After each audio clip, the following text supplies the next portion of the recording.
vehicle accident settlements and paying tax. In some cases, you may have to pay tax on a settlement, but in others, you may not. It all depends on the loss that you have been compensated for. For the most part, you do not have to pay tax on a settlement, but this all depends on the case, the nature of the accident and the circumstances surrounding it. Please note that the only person who can give you valid tax advice is your tax advisor. However, this article can help you to understand which questions you need to ask your tax advisor. Is my settlement affected by the tax code? The Internal Revenue Service says that regarding compensation for injuries or for sickness, that damages that have been received because the injured party has injuries or has been ill are excluded from gross income, other than any punitive damages. This is regardless of whether the damages are paid in one lump sum or they are paid over a period of time. However, emotional distress is not considered to be a physical sickness or illness.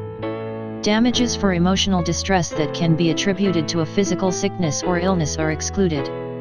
Damages received that do not exceed the amount of money paid for your medical care that involves emotional distress are excluded. Medical expenses and injuries. When settlements are paid, they are usually paid as compensatory damages or general damages. These damages are there to compensate the injured party for their lost wages, medical expenses, and any pain and suffering they have experienced. In most cases, where compensatory damages and general damages have been received, the recipient will find that the money is not taxed. This is because these types of damages are a means of compensation and seek to reimburse you. Property and vehicle damage. Compensation that has been received for property and vehicle damage is not taxable. This is also the case for the cost of any repairs that needed to be undertaken and reimbursement that you may have received if you had to hire a rental car. Loss of income. Any compensation that you received due to loss of income can be taxable. This is because you would have originally paid tax for it if you hadn't been involved in an accident.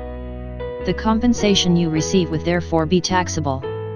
If you are also awarded compensation for other losses, you will only have to pay tax on the compensation that can be attributed to your lost income. Punitive damages. Punitive damages are rarely included in car accident settlements.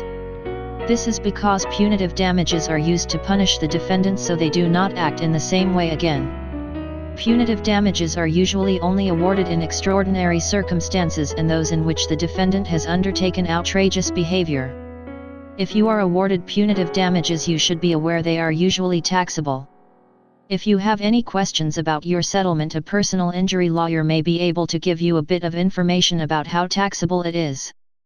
However, lawyers do not tend to be experts when it comes to the world of tax law, so you may want to speak to a tax advisor instead.